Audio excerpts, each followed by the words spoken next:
And this is going to be the last team we're going to review. Like the next two, unless we go to the playoffs, it'll just be the Yankees and Orioles again.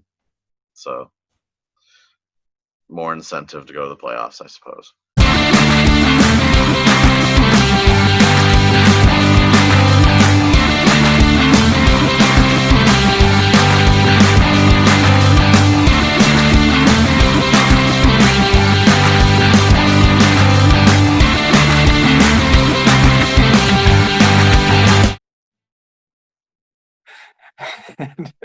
And welcome back to yet another Buffalo Blue Jays pregame show.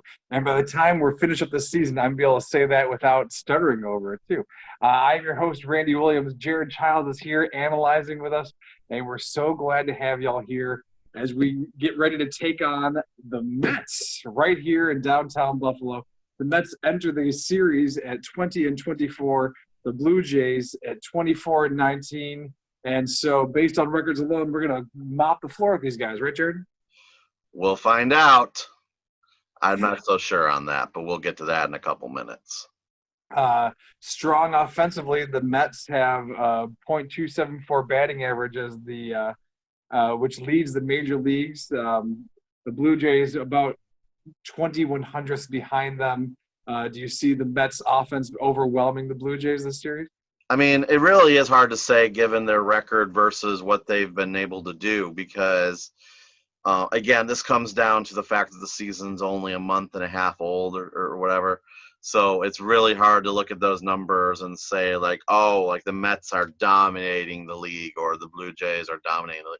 Like, one game could change those numbers drastically. I mean, look at what we just talked about a few days ago with the Yankees. Like, the Yankees were neck and neck, and now their numbers are completely different in terms of the running average and the batting average. And that only took, 3 games? So they run into the brick wall that is the Blue Jays. Well, that is semi-true, yeah. There were some injuries in the series. Do you want to take a minute while we're talking about the Yankees to go over some losses? Yeah. So let's talk about first the injuries, and I'll do a quick recap of what just happened in the game. So Teoscar Hernandez went out, and so did Tellez. So we're probably going to lose them for, if not the rest of the season, most of the rest of the season. The only good news is that both Bichette and Pearson are expected to be coming back shortly in some capacity. Now, Jonathan Davis was able to basically win the second game for us in Hernandez's absence. He scored the only 2 runs with his 2-run homer in the entire game, and I loved how basically the Yankees announcers were basically making fun of the dude, like, oh, this guy's done nothing, and boom, he hits a home run. That was amazing. The first game, just real quick, I want to talk about this because it's the Yankees. Sorry, Mets fans. Like, I don't know if you saw the game or not, but Ryu threw 2 his first 2 hitters hit home runs on him immediately. And this is Ryu, who usually maybe allows 1 or 2 runs a game. First, it's 2-0 at the top of the first. And it was pretty much a Yankees domination until, which will forever be known in Blue Jays history as the 6th inning, where 10 runs were scored in the 6th, and dominating performance. It was a grand slam as well. And the Yankees took a 12-7 in that first game. And then they lost the third game. I guess Garcia was better than we thought he was. And Roark, as usual, didn't win the game. So that's what happened in the Yankees games. But in terms of the injuries, it seems like we're losing we've lost a lot of pitchers and a lot of hitters this year, Randy. And obviously the trades helped with the pitchers, but and the team has been stepping it up in the hitting, but I don't know how much more of a beating they can take. Because, like, every single time they seem, oh, this guy's really good. Then he gets hurt. And it's just like, oh, like that gets to you mentally a little bit. Even in baseball like that, like, it gets to you, you know? I don't know what to say on that, really. But that's my perspective there on the injuries and what happened in the last game. The Mets coming in, even though they have their numbers on paper, their numbers look good. They're in 4th place in their division and outside of the playoffs at this point. Do you see a desperate team coming into Buffalo to face the Blue Jays? Oh, yeah. I mean, they everybody knows that if you're not in 1st and 2nd, you're aiming for that very unique 7th or 8th spot. And it's interesting. For the longest time, the Blue Jays were the 8th spot team. And now Now they're in second place. Now they're sitting pretty kind of in the playoff spot if the season ended. But the Yankees are only a couple games behind. The Orioles are only 3.5 games behind, and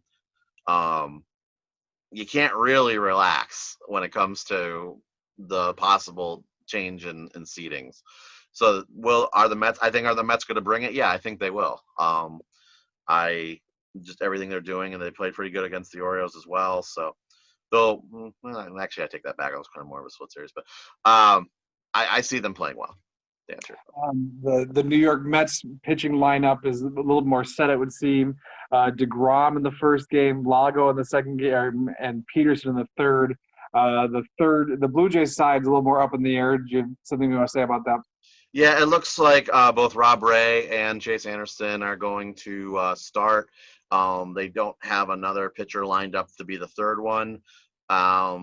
So my guess is that Ryu would start, but what they also might do is, unless Pearson's way ahead of where we think he is, maybe he jumps in, but he's projected to be a reliever for the rest of the season, so I doubt that. They could open with Merryweather again. They could do something like that. I thought they were going to use Stripling, but they used him in the third game against the Yankees after Roark went out. So, so obviously he's not going to be used in the first Mets game. So we'll see what happens. My guess is it's going to be Ryu. It would make sense if it was to use the 5 rotation, but I think it's also possible that they could be holding Ryu to play the Yankees first game just because of it being inside the same league. Perhaps I believe the AL games still way more than the NL games, even in a season like this, the way they broke it up. Yeah, I believe so. So do you want to go first on predicting the scores? Yeah, why not? Just based on the numbers, and we talked about this last time, the Mets just seem to be a good team on paper, and I have no doubt that that they're going to do well. So I actually have them winning 2 of the 3 games, unfortunately. I have the Mets winning the first game 3-2. I have them winning the second game 6-3, and then I finally have the Blue Jays winning the third game at 5-2. Well, the Sunday game, the third game, is the only one that'll be dealing with some weather, so we'll see how that plays out. Should have no problems weather-wise for Friday and Saturday. I have the Blue Jays winning the first game 5-3. The second game, Blue Jays as well. We're going to win a closer one, 3-2, and then losing 5-4 in the Sunday game, perhaps with a little water. Yeah, and fun little note here on the side: there's going to be a football game and a baseball game, same location, more or less. Orchard Park versus Buffalo, but you know what I mean.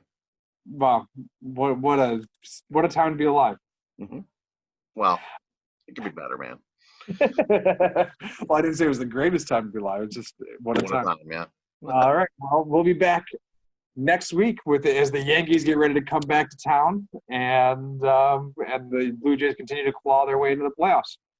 All right. Until then, thank you so much for listening, and we'll see them. Can I do it?